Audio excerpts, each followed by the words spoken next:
Welcome, fans, once again to KB's Unemployed show, the only show on the internet where you can sit at your job and watch a guy who doesn't have one anymore. What will KB do today? Change guitar strings, perhaps? Grade papers? Worry about his future? Who knows? The only thing we know is it's guaranteed to make you question your intelligence, simply because you're watching it. So sit back, relax, and enjoy the unemployed lifestyle of KB. The pods are now open. Look at my cat. Look at my cat. Look. Look. I like to study about the world cities and airports. KB brings just great instincts. That's what you love about him. Oh, that boy ain't right. If Andy yearns for Brenda and Brenda cares about Charlene, who pines for Andy, the three of them form one of these. Kara. What is it, threesome? No. Taste the biscuit. Taste the goodness of the biscuit. Lesbians. It's what makes a Subaru a Subaru. I don't mind a bit of bush. 37 in a row? Shut the up, okay? Shut the up. Do you want to start drinking? Yes. You know, I'm going to have to go for 420, Bob. Cheez-Its! Cheez-Its! Cheez-Its! Light this candle. He's right. Let's light this candle. Light the candle. Are you ready for it? The candle is lit and it's burning brightly, ladies and gentlemen. Welcome to yet another edition of KB's Unemployed show. My name is KB. I am unemployed still. I have no prospects either. So unemployed without any prospects, no idea what I'm going to do for a living. So I'm just going to continue doing this because, to be perfectly honest with you, I'm having a fantastic time. And I got to do something here. I'm having a fantastic time. Anyway, one of these days I'll get I will get it down. I will get it down to the fact that I can do this without stumbling through things. And hopefully that I will be doing things a little bit better. But we're going to have some fun today because I was having a conversation with a friend of mine and trying to figure out how to describe what I'm doing other than just killing time. And they were a fan of the previous radio show. And what I told them was, well, if you remember, we talked about the, radio show before. We used to say it's sports and stuff, but mostly stuff. Well, actually, in this situation, in this instance, what KB's Unemployed show is, I guess, stuff without being bogged down by all the sports, because I can't talk about sports. Although I kind of did a little bit yesterday, but I kind of evolved into that when I was talking to John Adias. By the way, I have confirmed a few more guests who will be coming up. If you liked the interview with John Adias yesterday. And they will be coming up in the next couple of weeks. Some you may be familiar with, some you may not. I'm going to have a good dear friend of mine, a comrade, if you will, a comrade in comedy. You know him well. Dobie Maxwell is going to be coming out with me next week. So Dobe is going to sit in and do the show with me. Just got off the phone with another friend of mine who I met in Chicago when he was doing stand-up comedy. He went on to write a couple of films, became a screenwriter, went out to LA, is back now in Wisconsin, and he's going to sit in on a couple of shows. His name's Pete Schwaba. He wrote a movie called The Godfather of Green Bay and starred in it as well. Brilliant man for writing in a love scene with Lauren Holly. I mean, sheer genius. And he also wrote It's a Guy Thing. So he's got a couple of nice credits under his belt for screenwriting. We're going to talk about ideas for movies or, the behind the scenes of writing a script, which ought to be pretty interesting. Billy Gardell, who you may know, I talked to Billy and told him that I was out of a gig and I'm doing a show on YouTube. And he said, yeah, hell yeah, come on. So Billy Gardell, he's the biggest name by now. Of course, Billy, you know from Mike and Molly and Bob Hart's Abishola, a great stand-up in his own right. So those people will be coming up within the next couple of weeks. And so I'm still kind of determining what the format of this show is going to be, and still trying to learn how to do it. And basically, what we're looking at is we'll be looking at kind of doing it. I'm trying to find a format here, and it might be starting out with a current event or a topic that's happening during the day, go into a guest, come back with another topic, and then, end up the show as I have been with my KB's all-time top 5. Today, I've got a very interesting one that I'm going to get you guys to chime in on. So I might start it a little bit earlier today, see if I can get some reaction from the handful of people that are sitting here with me. And then what color is the sky in your planet? I could almost do, I think what color is the sky in your planet is going to come a little bit early today, because there is something.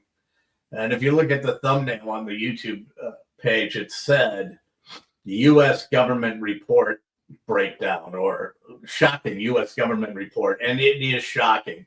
And I had it for my YouTube, or I had it for my What Color is the Sky on Your Planet, but I think we can go deep on this one. But to start off, I was just watching, one of the things that I like to do now is I've been spending a lot of time on like the regular YouTube, and I'm getting almost all of my network news, because I can't stand the networks.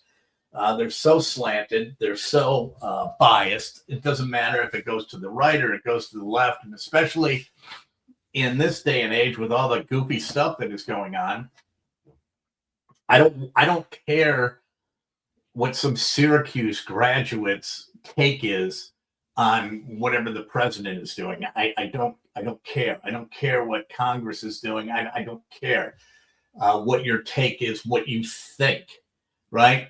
Tell me what they're doing. I'll decide what to think, right? You can stay out of it. So what I did find was, though, in kicking around YouTube and learning how to put a show on YouTube, was that YouTube has got the absolute best news. Now, years ago, I was disgusted with network news. As a matter of fact, we have not had, excuse me while I have a sip, in our home, we have not had network news on.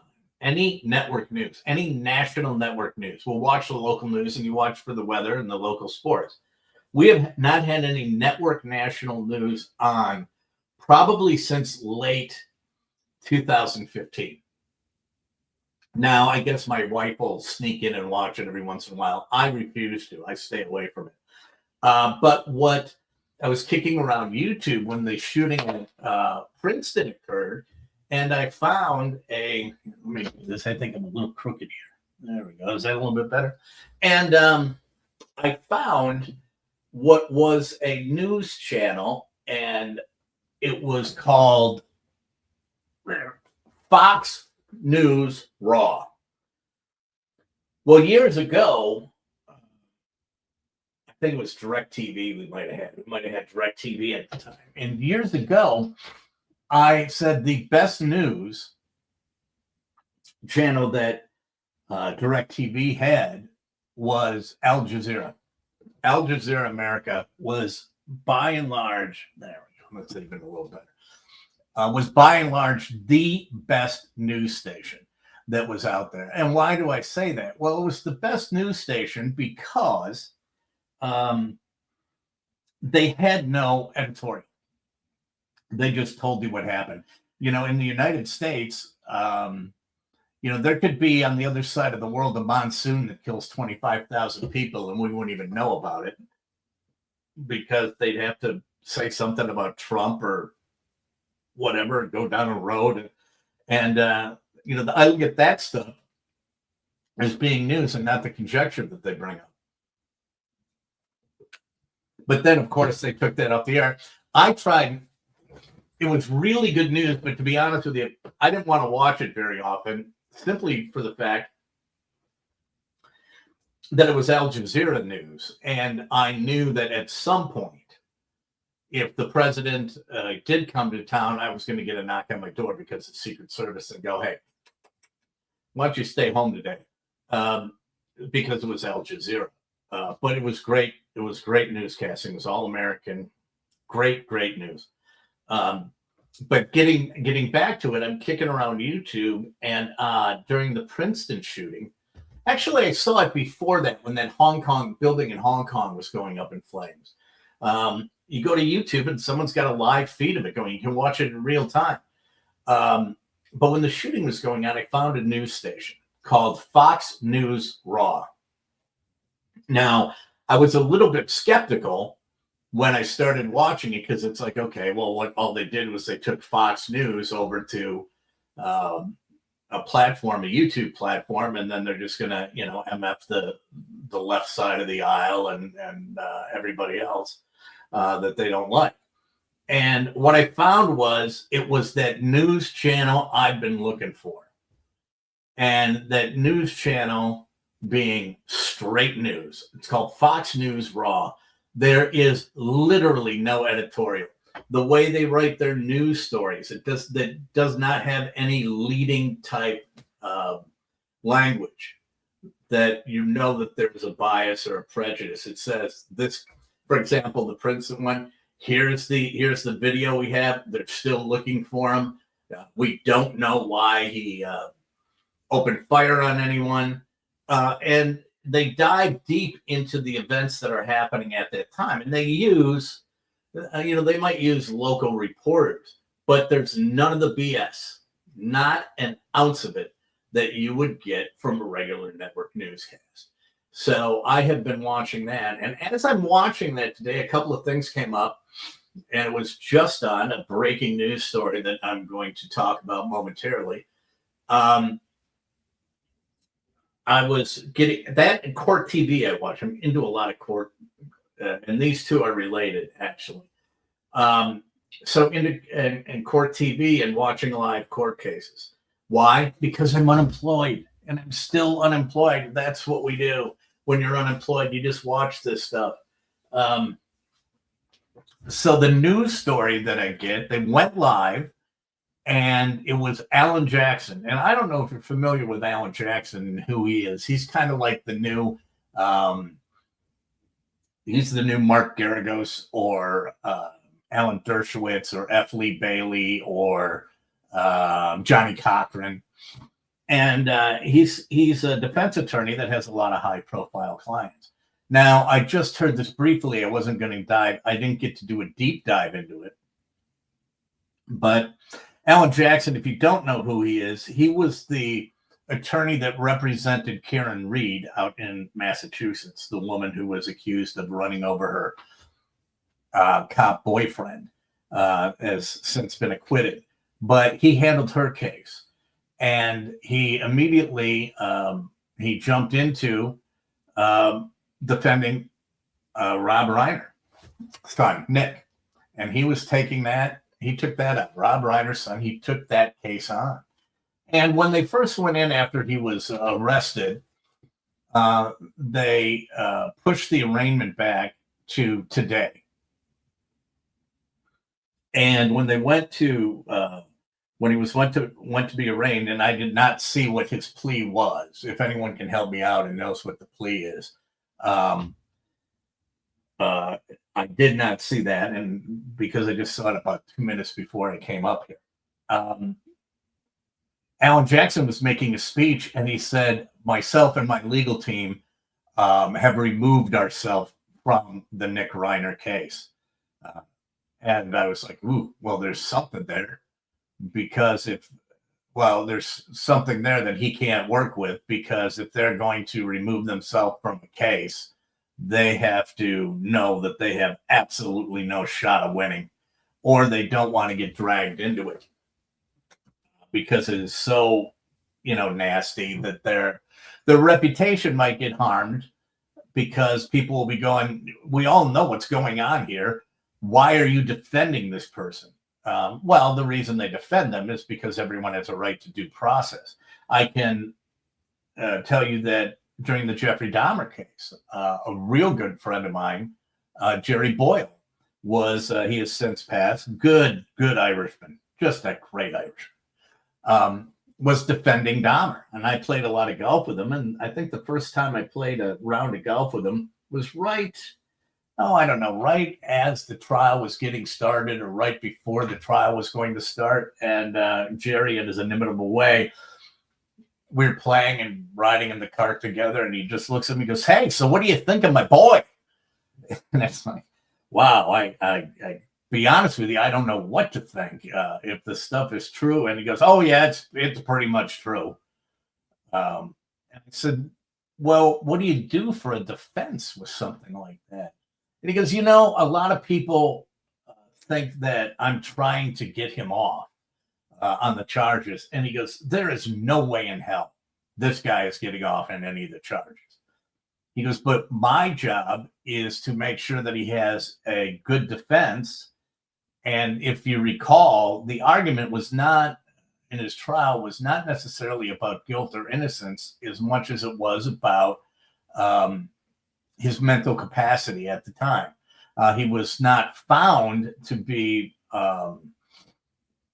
criminally insane and could not be tried that way. But ultimately, they wanted to go through the entire process, and the end goal for the defense was to have him placed into an institution and not into a prison. So there's a misconception about some of these attorneys and what they're doing, and that they might think that they're going to try and get this guy off. And it's like, no, that's not what many of them are doing. Now, if you want to take a look at the OJ Dream Team, I guarantee you that was the biggest group of slimy mothers that I've ever seen in my entire life. It was so blatantly obvious that OJ did it, and they were actually going for an acquittal. If you want to get a lot of the information about that case, and I suggest going to a podcast or a show on YouTube. It's Tom Zenner and Cato Kalin. It's called 1 Degree of Scandalous. And they dive deep into the OJ case with, Cato, and then people that he knew and people that testified and what have you. And a guest that they have on a regular basis is Tom Lang, who was the LA detective. And I talked to Cato. I go, "God, if you can get me Tom Lang for this, just for 20 minutes. I've got so many questions. He is so compelling when he talks about it." And they dive into it. And as you hear some of the stuff that's not on the court record, the evidence that was disallowed by the judge is absolutely ridiculous. Like, they found Ronald Goldman's blood in OJ's bed. Well, how the hell does that happen? Right? Was not allowed as evidence. And that all contributed to him getting off. But Alan Jackson has withdrawn, so I'm going to keep an eye on that, because it will be really interesting to see what happens in that situation. I feel horrible for the kids that are remaining, and even to a degree, you feel bad for Nick Reiner too, because he's a schizophrenic, and if anyone has had any interactions with people who have had significant mental health issues, it's not a real great way to live your life. I'm not saying that he doesn't deserve to be punished to the full extent of the law or anything like that, and I'm certainly not implying that you should have feel sorry for him, have any empathy or what have you. But it is a terrible way to go through life. And then the brother and the other brother and sister too have lost their parents. So it's absolutely horrible. And knowing what I know about Alan Jackson, if he backed off this case, there isn't much he can do, because he's probably one of the best. But today is going to be like a day of lists, because I've got a few to go down here. Do you know Robert Donahue? He was a Milwaukee assistant DA for many years and a golfer. Ben, I do not know Robert Donahue. I don't know many prosecutors, which is probably good. Or or maybe I should know the prosecutors, but I've always had friends who are good defense attorneys. It's more likely that I'll be in a situation where I need that than I would need to have be on the prosecutorial side. To that end, it's going to be a day of lists. And there's a couple of things that I came across today as I was doing research for the show, research for the show is so foreign to me. Because, truth be told, Drew and I did our radio show for 8 years, and this is the God's honest truth. And even Red Hot doesn't know this. We used to sit in our show meetings, and Red Hot would be giving us notes or advice on things. And he goes, this is something that you should go over in your pre-show meetings. And Drew and I wouldn't say anything. And because the inside joke was, in 8 years, we never, and I mean never, had a pre-show meeting unless it was something that Red Hot came in and talked to us about. We would come in, we'd work on things. The conversation was pretty quiet. He was preparing the show. I was, doing I guess you could say research on stuff. And we had no show prep. I've got to kind of do that now. I got to think of subjects and what have you. But I was doing some show prep today, and I saw a list of some of the things. So there's 3 lists that I'm going to go to. One of them is something that is really odd, that I saw at the Consumer Electronics Show. Now, the Consumer Electronics Show, I was there once, and it is massive. It's all over the entire city of Las Vegas. It's at the convention center, but it's in convention centers in the convention centers too. In the convention halls in some of the major casinos and what have you. And it was early in the 2000s that I went out to the Consumer Electronics Show, and it is overwhelming. And at the time I had a client, which was Jensen Car Audio. So they were exhibiting out there. So they were a client. We were out there with them. And our hotel rooms were in the Sahara before it got blown up, the old Sahara. And it was pretty much a dog patch. It was a rundown old hotel. It was not the glorious Sahara or the Desert Inn or Desert Sands or whatever it was when the Rat Pack was going hard in Vegas. It wasn't a glamorous place. In fact, I don't think they even updated any of the decor since the Rat Pack. But we checked in at the Sahara, and I noticed in the lobby, going out to catch cabs, I noticed an awful lot of guys in Zubaz pants and fanny packs. And so that was somewhat interesting to see that. And I couldn't figure out why that was. Well, we go out, and there were a couple of men's faces that I recognized, and I will touch on why I recognized men's faces in a moment. So I went out, and we caught a cab, and we had to go to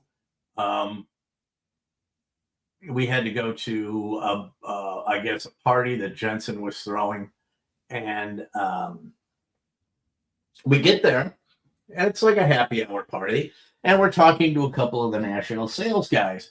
And they say to us, "Where are you staying?"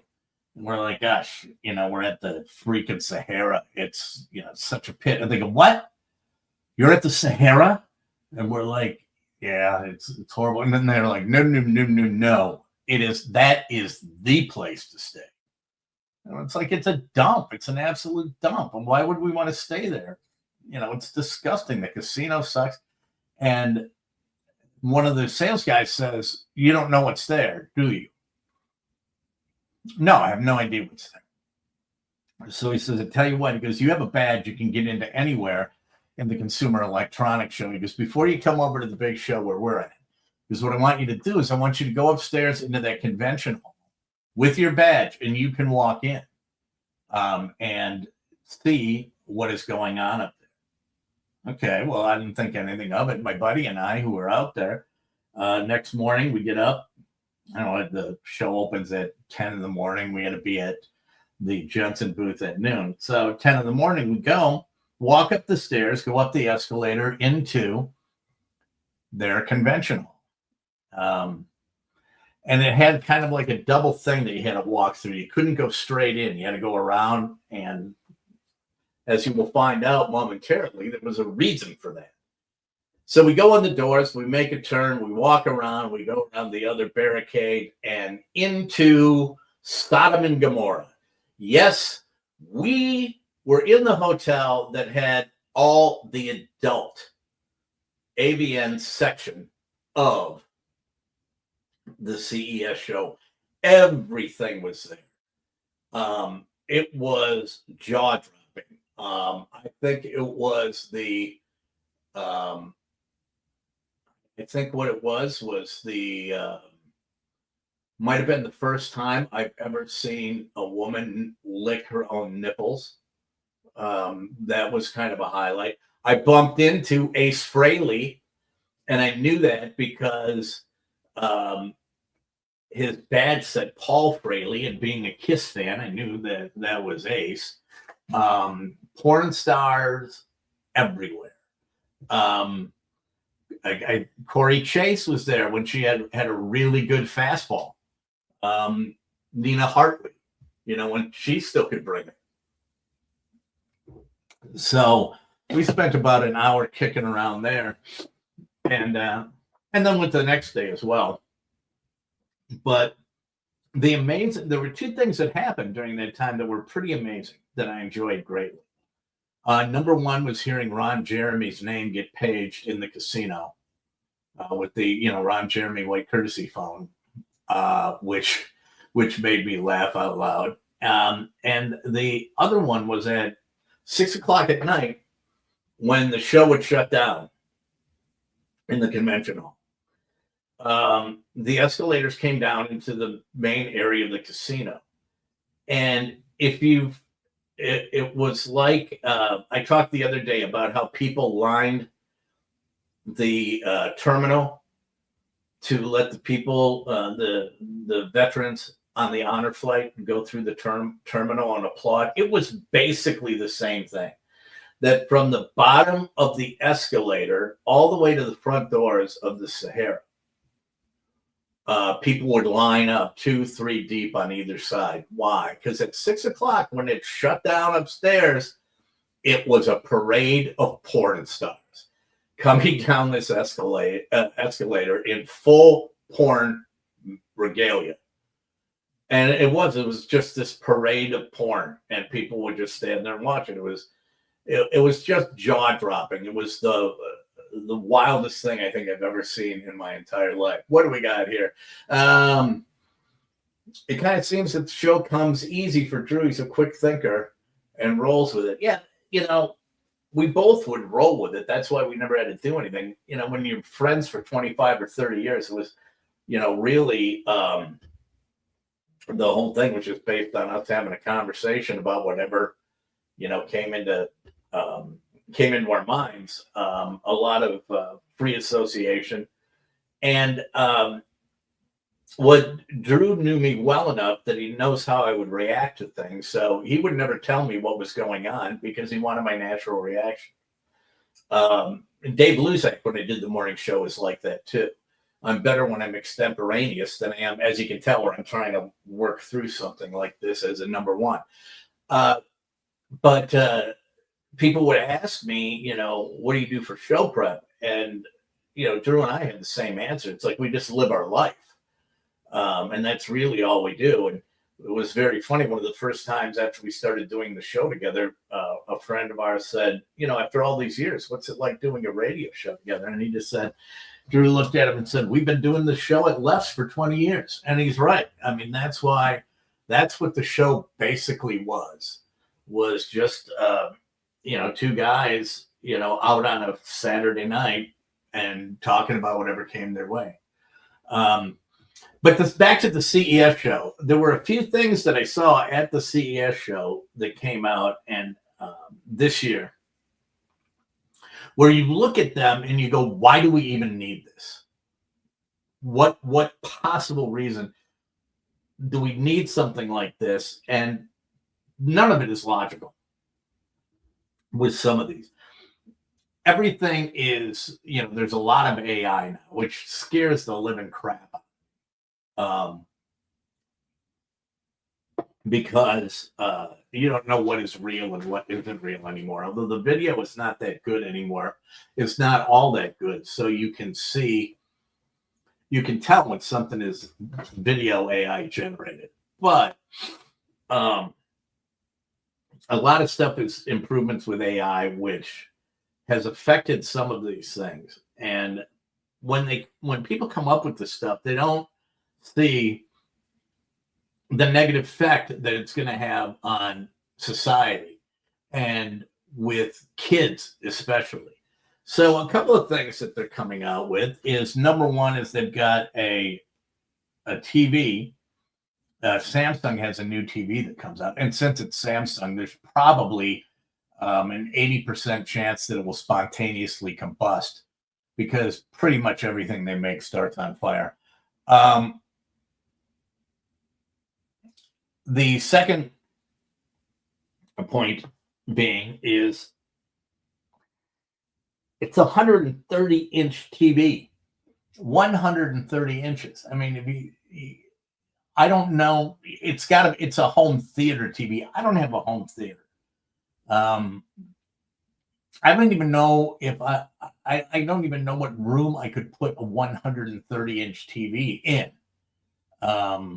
I mean, that's definitely your outdoor, warm weather, big patio, rich person's TV. It didn't have a price on it, but 130 inches, if you put that into somebody's living room, you would probably burn the retinas out. But, people want bigger. They want better. So the 130-inch TV, I don't know who needs it, but hey, whatever. If you want it, it's out there. It's yours. Now, a couple of the other things that they have is this one. It is called Lollipop Star. Lollipop Star, and get your head out of the gutter with that. But Lollipop Star is a candy that built into it, it has audio technology. So it's like a Tootsie Roll Pop with audio technology, and it plays music as you eat it. No headphones required. Who needs this? What it does is it uses bone conduction technology. And I think you may have seen some of those things where people have the earbuds and they don't go in the ear and they sit right behind the ear. Well, that's that bone conduction technology. The vibrations go through your bones and then into the ear canal. So what this does is it sends vibrations through the lollipop into your teeth and skull directly to the inner ear. Inside the stick or the handle, okay, this is a vibration transducer that you can you can preload music, or you can stream music into and it goes into high frequency vibrations. And so while you lick or gently bite the lollipop, it'll touch your molars.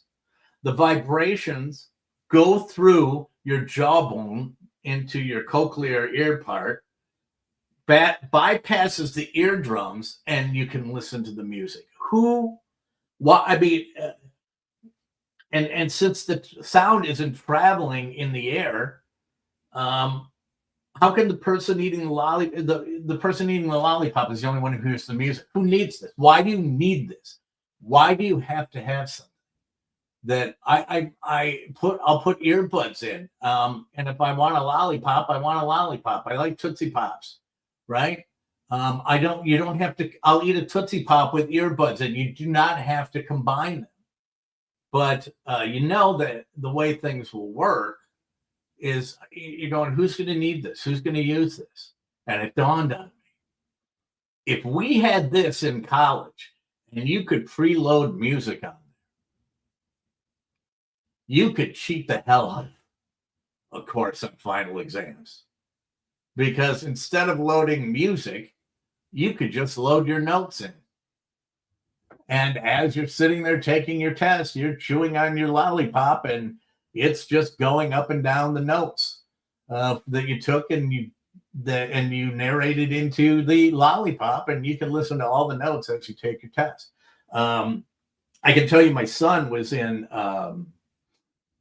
the medical program at his university, and he said that a lot of the foreign students, he goes, and not all of them, but he goes, most of them all speak English. You know, the ones that say they don't, they most of them speak English. But what they do is they have their pocket translators that they bring in, and they're basically cheating with them because nobody knows the foreign languages, and so it's spitting back in a foreign language the information that they need to take the test because they have to have their translator. So the Lollipop Star, the music playing lollipop, I will not be having. I will not be purchasing that. I do not, and I don't know any prices on this. The second one is a vibrating ultrasonic chef's knife. It is a smart kitchen knife that uses ultrasonic vibration to make cutting easier and cleaner. It's a high-tech evolution on the classic chef's knife. Now, if you got a good knife, it's pretty easy to cut, right? And in fact, it's very cool. My wife has got one really, really good knife, and like you go into like if she makes a tenderloin or something like that with a long tenderloin, man, that's just but this one is a knife that has piezoelectric ceramic crystals that when the electric current is applied to it, it causes the blade to vibrate at an ultrasonic frequency, typically over 30 to 40,000 times per second. So the vibrations are so fast and fine, you don't see or feel them. They don't travel into the handle. And the motion is all contained in the blade itself. It reduces friction and resistance. So the blade is sharper and cuts more smoothly, and means you don't have to work hard to slice things. Okay, well, let's examine this. If you're having that much problem with a knife, maybe you shouldn't be using a knife. I'm just going to go with that right there. If you're having that much of a problem with the knife, you probably shouldn't be using the knife. Or buy better meat. Yeah, unless you're like Ted Nugent and cutting the backstrap out of an elk through, after gutting it and skinning it, I don't see a reason for a vibrating ultrasonic chef's knife. Certainly not using it while you're chewing on the Lollipop Star. Another thing that they have is what is called, now they have Lego Smart Bricks. And this one, I could not believe this, a Lego Smart Brick. Now, my wife is a K-4 teacher, and one of the things that she has said over and over again is that what screens have done to kids this age, what screens and COVIDs have done, she's K-4, is that kids come in with a lot of developmental issues. At the age of 4, they don't know how to, their occupational therapy, what do they call that? Yeah, like occupational skills are horrible because they don't play with puzzles. And we all had like the workbench where you had to pound the round peg and all of that, or the star, or the triangle. They don't have any of those toys anymore, right? They don't know how to work with their hands or their fingers. She said it's really hard for kids to pick up stuff, go like this, and grab. It's really, really difficult for them to do that, but they can all swipe. She said the kids are also very, very selfish.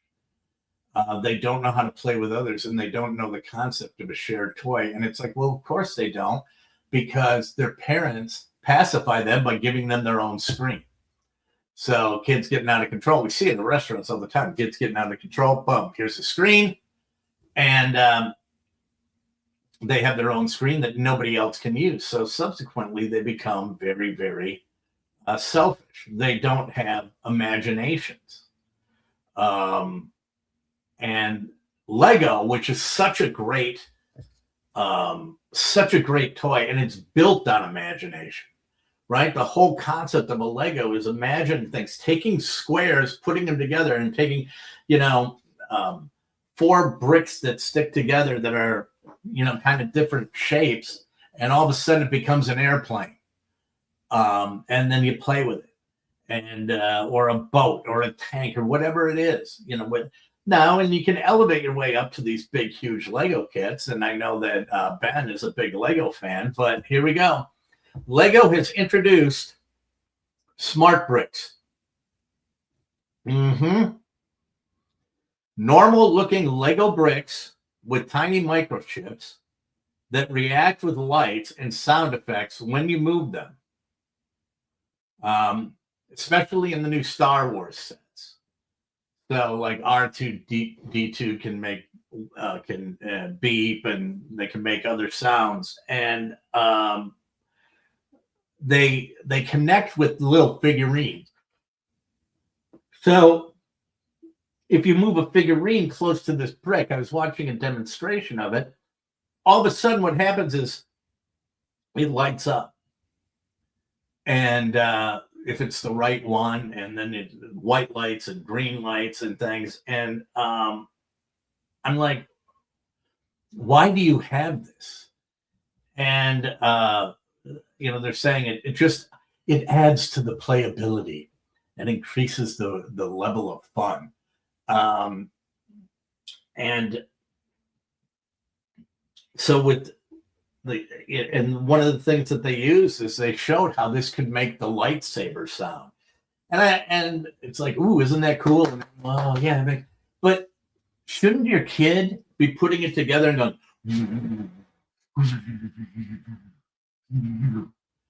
That's the whole thing about using your imagination. Let them make the sound. Don't have that sound be made for them, right? I mean, that's where your brain comes. That's how your brain thinks of stuff. Okay, we get this whole generation. You think kids are idiots now in their 20s? Just wait. And COVID was the same way. And my wife told me when she had a mom. I love this because my first response was, "What the fuck?" She said she was talking about one of her 4-year-olds, and it's 2025, right? Or a 5-year-old. It was a 5-year-old. It's 2025, and wasn't socialized well. And the mom said, "Well, it's COVID." And it's like, do the fucking math. It was COVID. They didn't socialize. Okay, well, I'm going to go from 2025. I'm back at 5 years old. I'm going to back that back to 2020. And it's like, yeah, the kid was 8 months. He didn't socialize with anyone. He sat in his own poop and drooled. He didn't have teeth yet. Of course he didn't socialize. It's not a COVID thing. You're a bad parent. Plain and simple. But the Lego bricks, it's going to take all the smart bricks. It's going to take all the imagination away. I watch Lego Masters and I'm amazed. I mean, people have to be like engineers, or you watch people that build like the Eiffel Tower, and it's like the Eiffel Tower, and they're engineers, they're engineering students. They have to know how things work. Now all we're doing is we're giving them toys that they don't have to figure anything out anymore. And it's the long-term effects of this are not going to be good. But here's the one that I really can't believe that they've got. And it is coming out, and it is called the pet phone. And what is the pet phone? The pet phone is being billed as a wearable smartphone for pets. A smartphone for pets. A connected device. It will attach to your dog or cat's collar that lets you interact with them.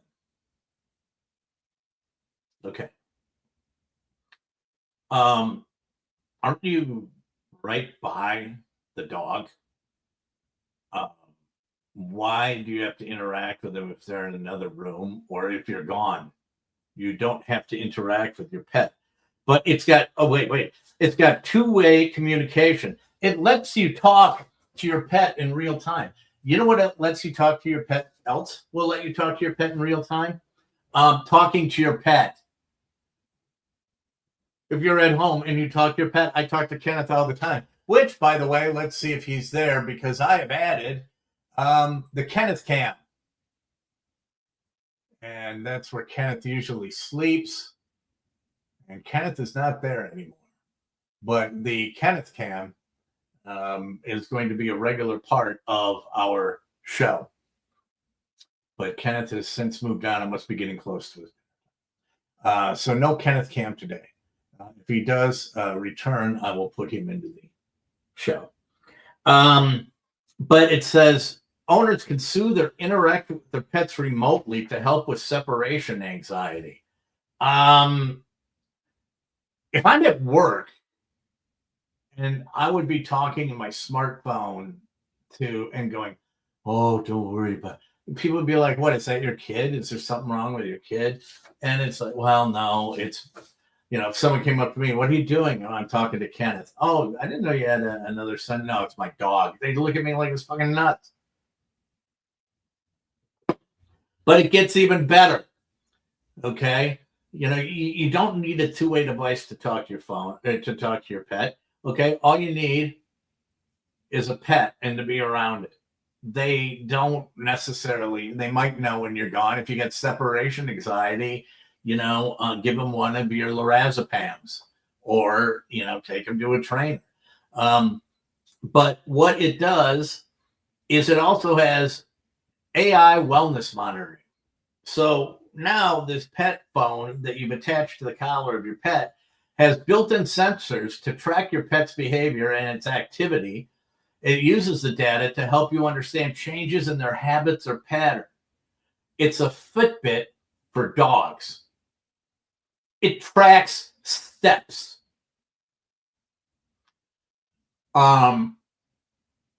Take your dog for a walk. Check your steps. That's what I do. I've got an Apple Watch right there. If I take Kenneth out for a walk, I look and I go, oh, Kenneth's got a 1.5 mile walk today. And so did I. But no, there will be people that are going to be so psycho about this that it's like, oh, I don't know what I'm going to do. My dog only got 8,000 steps in today. It's like, Jesus Christ, really? That's what you're worried about, is how many steps your dog. Take your dog for a walk, throw a ball.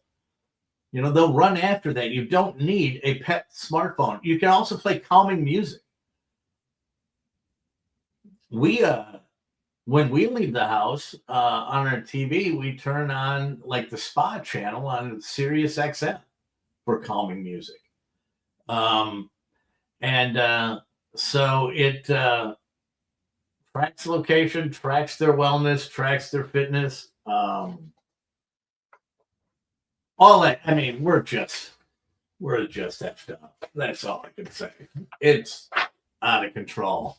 But is it really out of control? No, because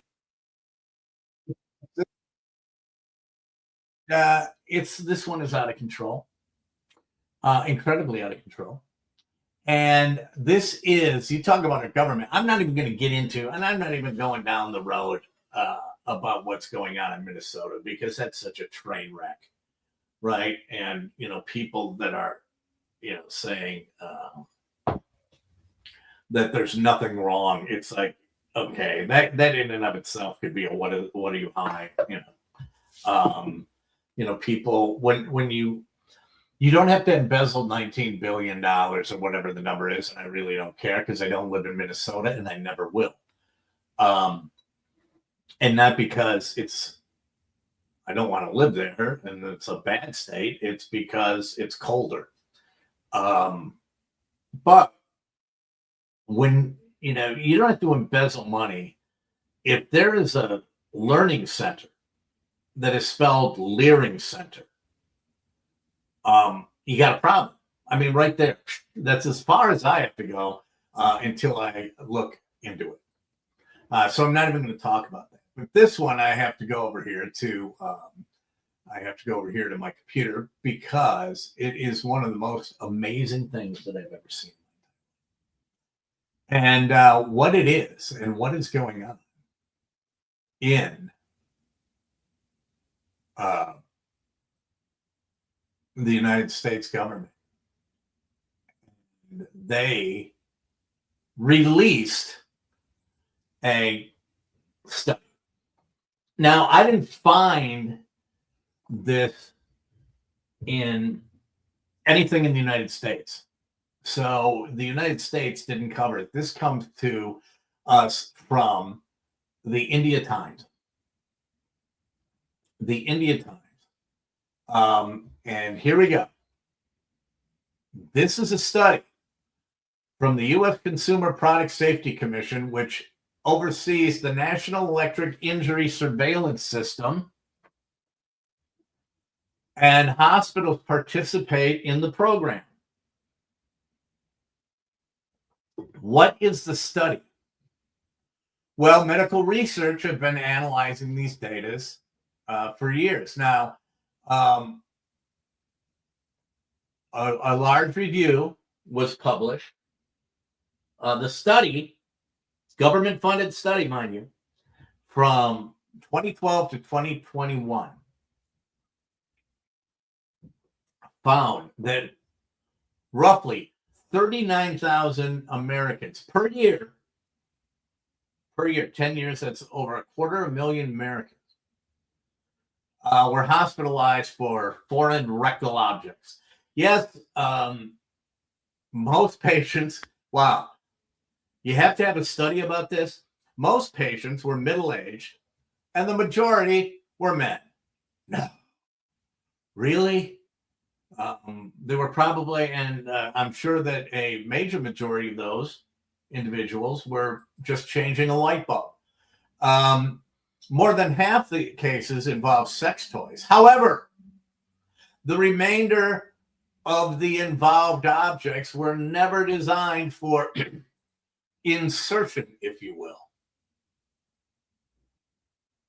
So I got to go find these right now, and I shall, and put these up, because you will not believe what these items are. Now, some of the items on the list were pretty simple, and stuff that you would come to expect. Like I said, the sex toys and going down, and they listed all these things. Screws and nails, why? A dog chew toy, again, comes with a big Y. Beard clippers wrapped in plastic, where the person said, oh, I was going to use this for constipation relief. Okay. A wine stopper, a doorknob. A light bulb, inserted last side first, trapped by suction. Yeah, it's like a big vacuum. But some of the other items, and this was going to be my top 5, but some of the other items that they found were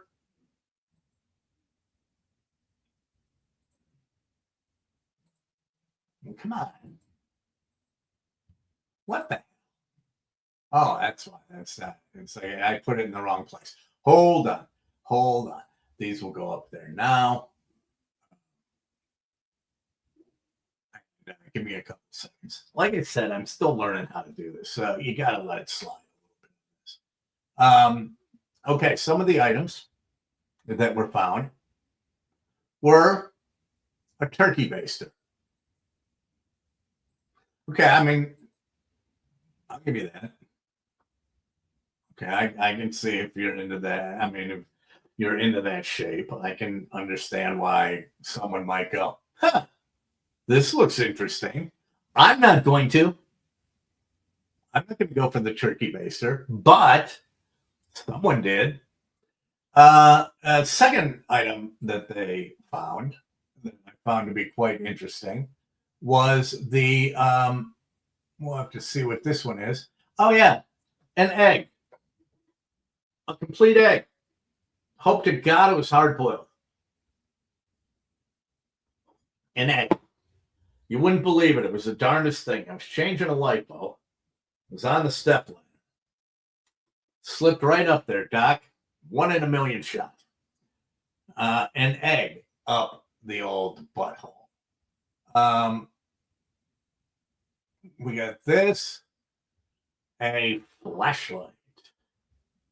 Again, kind of see it, but I'm not going to do it.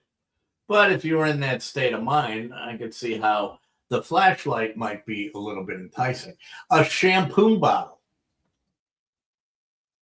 A shampoo bottle. Okay. Okay. That's about all I can say about that. A shampoo bottle. Some of these objects are quite large.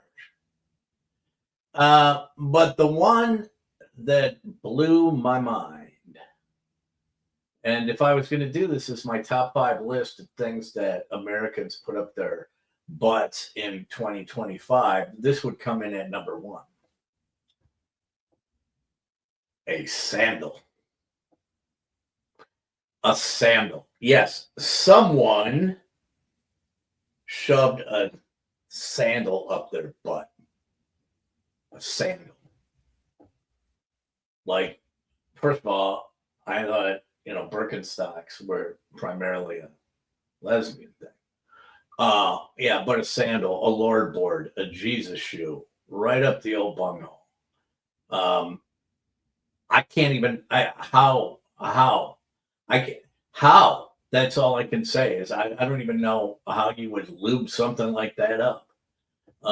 And once you pull the strap, once you get, at what point are you going, you have the sandal and maybe it's only a quarter way up there and you're going, no, I think I can go a little farther. I think I can go a little farther with that. And go, oh, that's better. Oh, wait, whoop, slipped up. I got the whole size 9 right up my butt. And it's like, what is wrong with people?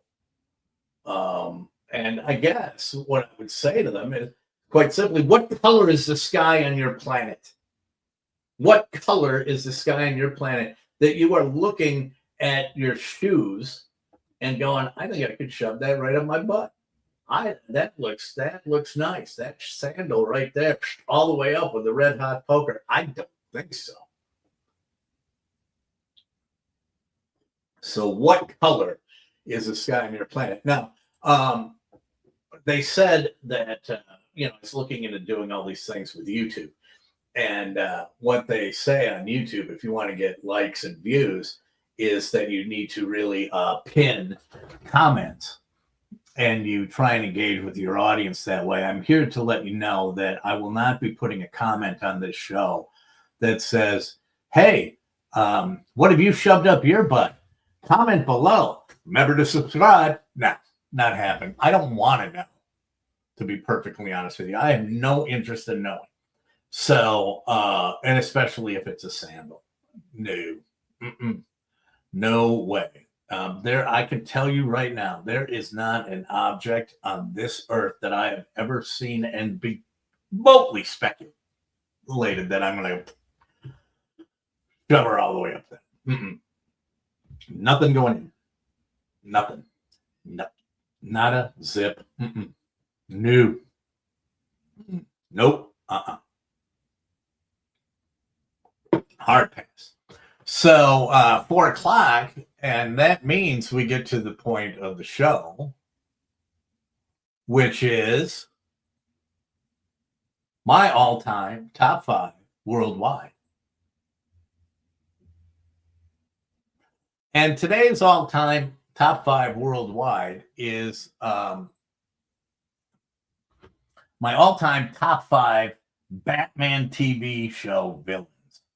Now, I was flipping around YouTube last night, and I saw a documentary on Batman. It was like an hour and 10 minutes. And I loved the old Batman when I was a kid. Now I've got to go back, and I can't find it streaming anywhere, and I'm not going to buy 3 seasons of Batman at $2 a throw on Amazon.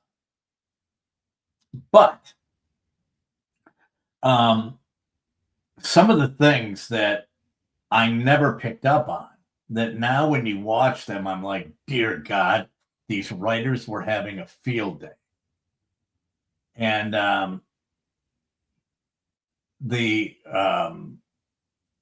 if you look, I posted one on my YouTube page, and where Batman refers to, Robin has got Batgirl sitting on his lap in the Batmobile, and she had fallen asleep, and Robin says, she is so pretty when she sleeps. And he goes, yes, young Robin, you are beginning to, I was wondering when you were going to start to begin to feel the thrust of manhood. Well, that whole show is stuff like that. One was, I want to be inside with you, Batman, or inside Batman on this competition. And it was a surfing thing. And he says, let's go put our baggies on. It's like, oh, Jesus, dear God. So I've got to get this show, and I've got to see what all this innuendo is about. But the coolest thing about it was all of the TV villains. So here we go. This is going to be my top 5 all-time worldwide Batman show TV villains. So coming in at number 5 is the Penguin. Burgess Meredith, man, he was the GOAT. He's the Penguin. That's it. He is the Penguin. Sorry, Danny DeVito, take a back seat. This is Burgess Meredith. He is the GOAT, right? And you think about it, man, he had it just freaking nailed. He was like, had the good laugh. Then he was had umbrella weapons. Who wouldn't want an umbrella weapon, for God's sakes? He had that. He had umbrella weapons, and then he's ripping heaters. James says Batman is on METV Saturday night. I'll have to take a look because I do not want to miss that. But he's ripping heaters through the whole show. I mean, he's chuffing cigs. Everywhere he is, he's chuffing a cig. So Penguin coming in at number 5. Coming in at number 4 is King Tut. Victor Bono. I was kind of digging King Tut because at that time weren't really familiar with a lot of Egyptian things. But King Tut, if you recall, he was a professor at Yale in Egyptology, and he got hit in the head by a book that fell off a shelf in the library, and all of a sudden thought he was the pharaoh of ancient Egypt. Had camels, built big pyramids and things like that. So King Tut wasn't on a lot of episodes. He comes in at number 4. Coming in at number 3. Now, many people, I think she only did had 1 or 2 appearances. Many people don't know that this megastar, I'm talking megastar, was on Batman. The Siren, Joan Collins. Before she was on Dynasty, Joan Collins played the Siren on Batman, an arch nemesis. And you can tell by this photo, she's showing some serious thigh. She's straddling that harp. Not a lot of harpists, but she had, the dulcet tone. She could sing at a high pitch and it would hypnotize you. And then she would play the harp and it would put you to sleep. But Joan Collins was a criminal on Batman. Coming in at number 2, the Joker. Why? Why the Joker? Because this was the biggest flex in the world, if you ask me. Cesar Romero played the Joker, and you have to watch it closely. You may not be able to see this on the screen, but go look it up on Cesar Romero Joker and zoom in on it. He refused to shave his mustache for the role.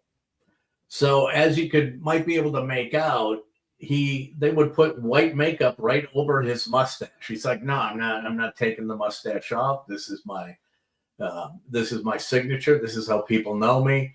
So it's like just basically told the producers to go pound sand, paint white over my mustache, and I'll do the Joker. I mean, that is a huge flex. That's a big FU to the producers. And then finally coming in at number one. Any guesses? Any guesses of who it might be at number one? Anyone? Anyone? No? Okay, I'm going to tell you right now. Coming in at number one. My all-time favorite, all-time, top 5, worldwide, all-time favorite is none other than Catwoman. Yes, Catwoman. And I am not talking, right? I'm not talking the Eartha Kitt Catwoman. I'm not talking about the Lee Merriweather Catwoman. I'm not looking at Michelle Pfeiffer, Halle Berry, or Anne Hathaway in the movies that have been since done about that. Julie Newmar is the one and only Catwoman. In that suit was life-changing if you were a kid. And I mean, come on, you could bounce a quarter off that ass if you wanted to. Dear God, that's just money. That is money right there. Julie Newmar is the number one, top 5, all-time, worldwide Batman TV show villain, as far as I'm concerned. So if you're a fan of the TV show, and I do want to thank you, James, for telling me that it is on. Egghead, yeah, Egghead was Vincent Price. Thanks,